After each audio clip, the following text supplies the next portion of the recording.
I cannot believe how bloody and gory and just so much more. Hello everyone, welcome back to the channel. Welcome in case you're new here. It's always a good time when Sabaton releases a new video. And it looks like they've sort of left World War I, World War II behind and are focusing on some older stuff with the new video for the song called Templars. So I'm really excited to go check it out. I'm not gonna make this intro too long. If you've, seen one of my videos before, you know I'm a longtime metalhead, you know I'm a filmmaker, and what we do here on the channel is look at music videos and kind of deconstruct them from my perspective as a filmmaker. And so we dive into how the video was made. At least it's me guessing how it's made. So I'm really stoked to go take a look. Let's go.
Protect the border, Jerusalem calling the name.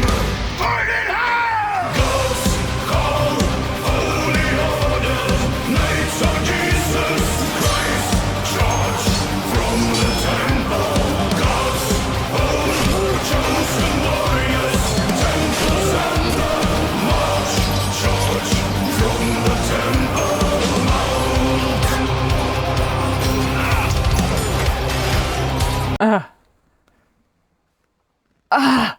There's so much going on. That is so cool.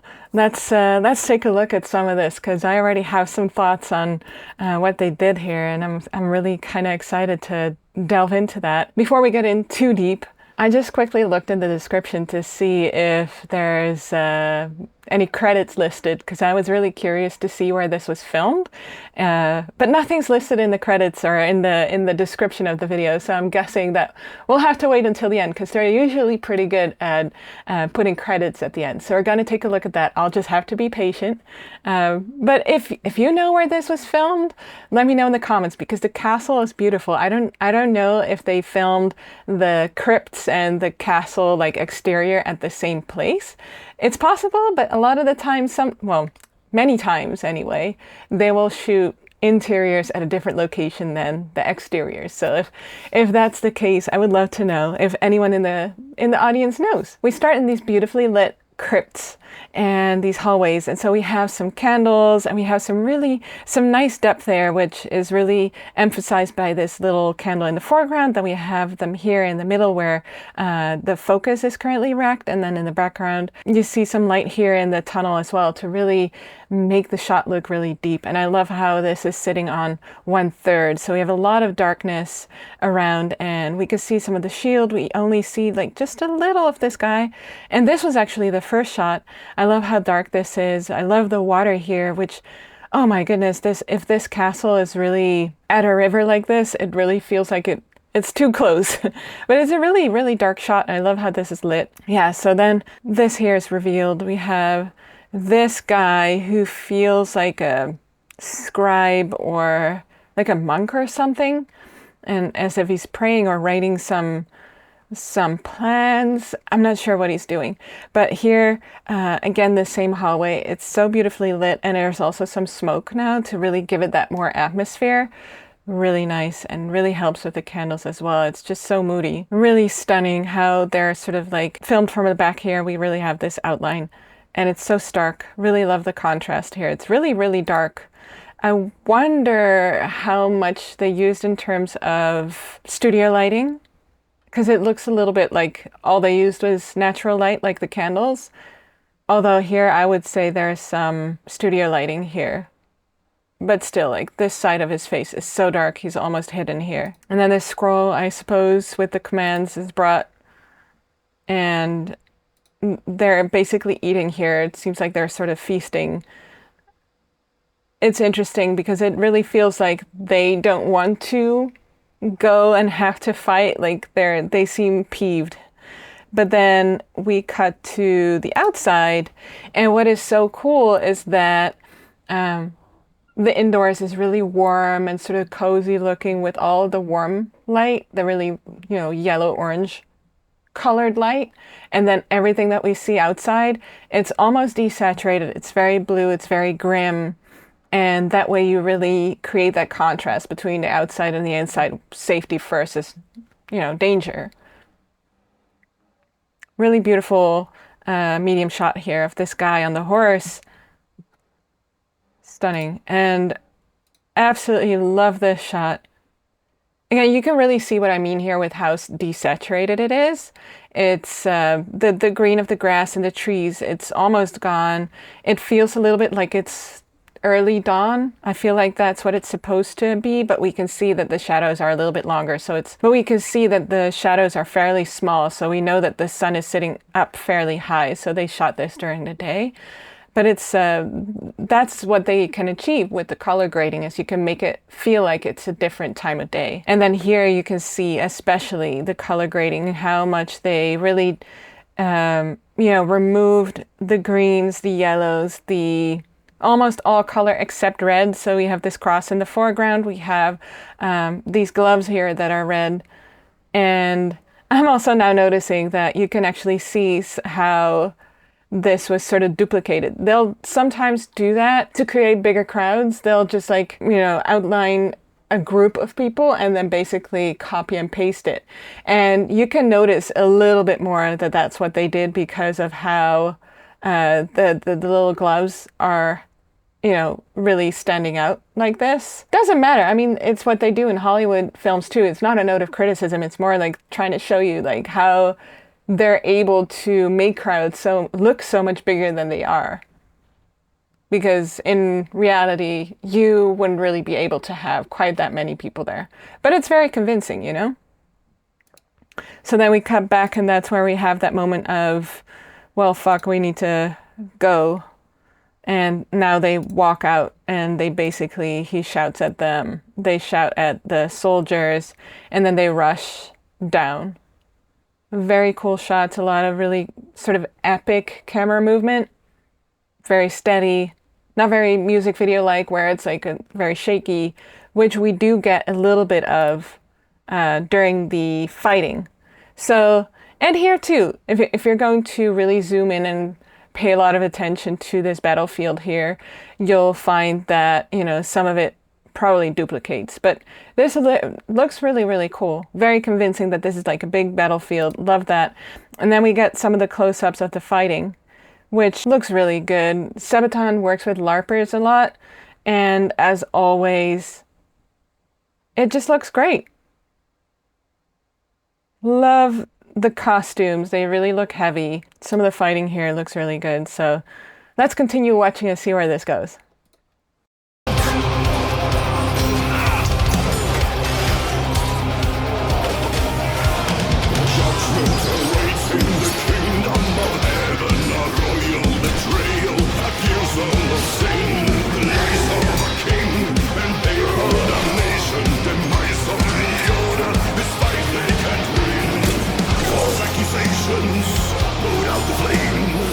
Assassinations, Jerusalem still calls the name. Gods call, holy order, knights of Jesus Christ, charge from the temple. Gods, oh no, chosen warriors, Templars on the march, charge from the temple mount.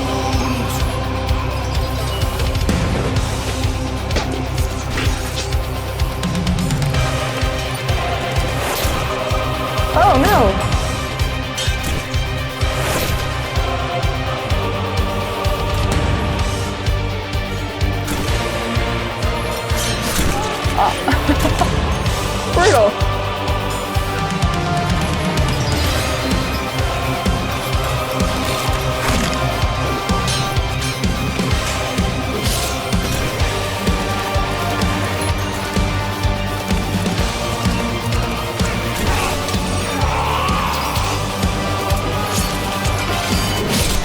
Damn.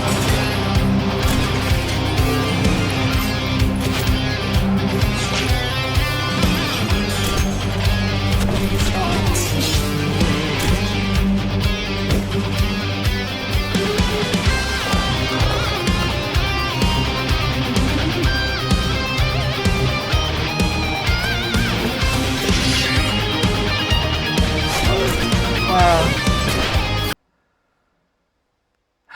Yes, I know I'm interrupting a guitar solo, but also like they have their epic battle, and I'm gonna go back right before the guitar solo, but I wanted to just talk about some of what we just saw because that was brutal. I cannot believe how bloody and gory and just so much more.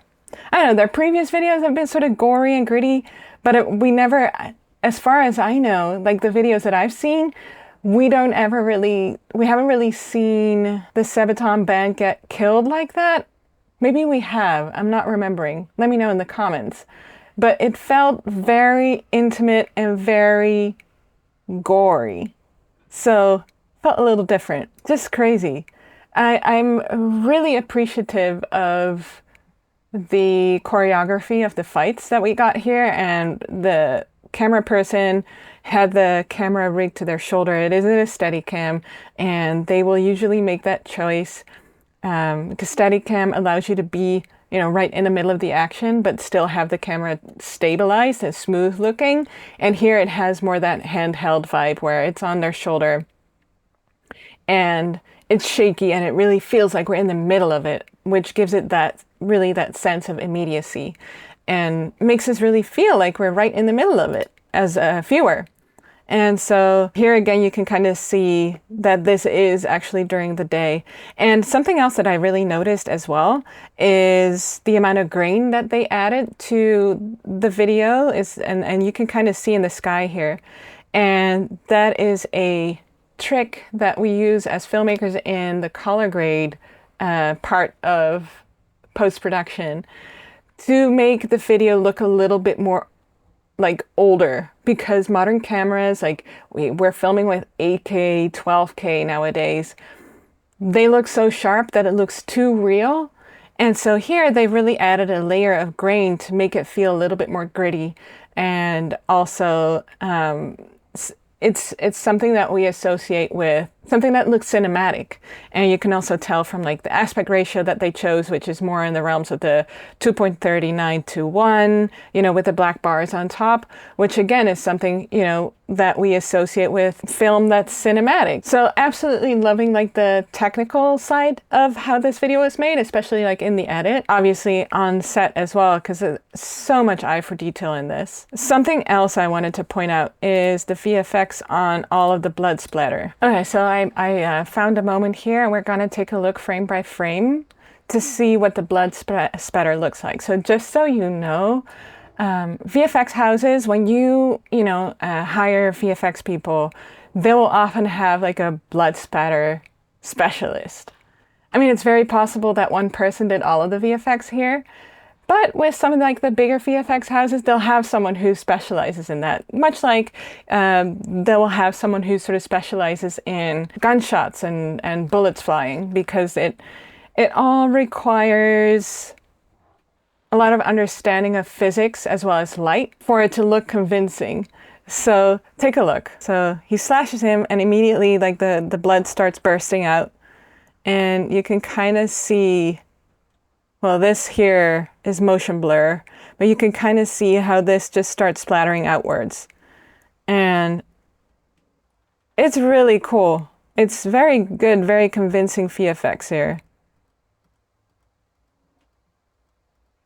Very, very, very cool. And I love that transition, by the way, with the flickering here.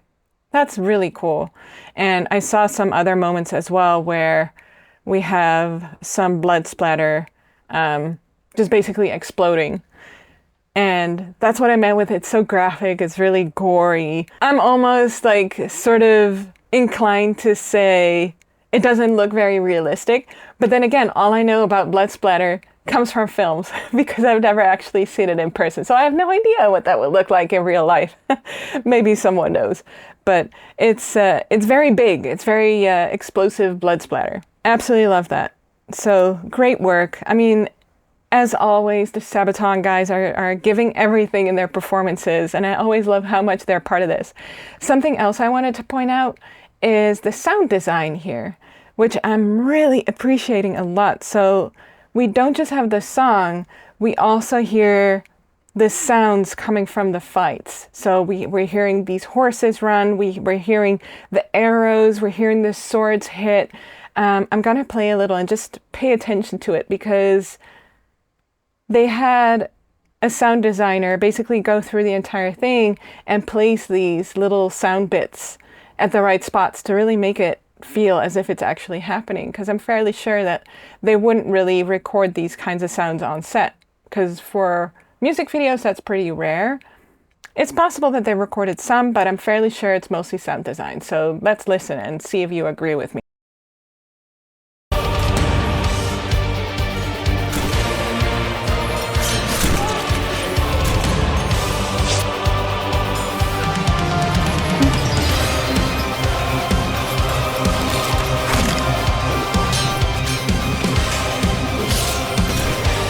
More of the blood splatter.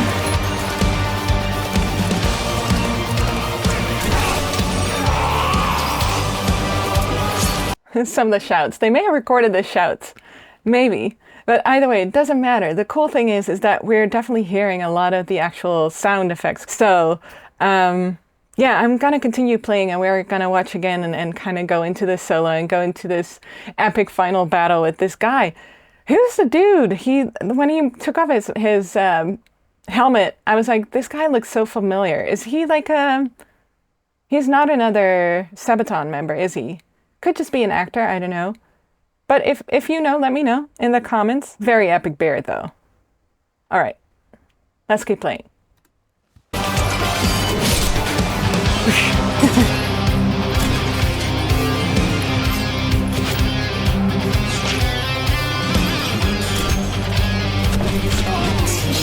Oh yeah, that one.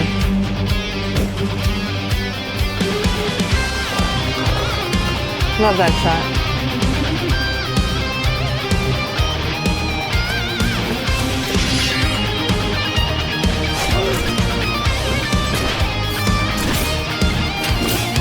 False accusations, put out the flames. Assassinations, Jerusalem still calls the name. Oh! God's call, holy order, knights of Jesus Christ, charge from the temple.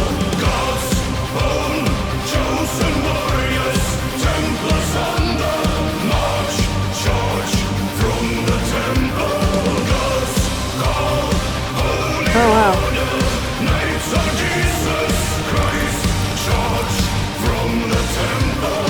God's own chosen warriors, Templars on the march, charge from the temple mount.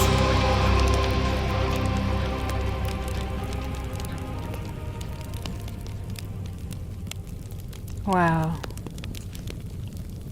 Legends say in the year 1307, King Philip IV of France is drowning in debt to the Templar order.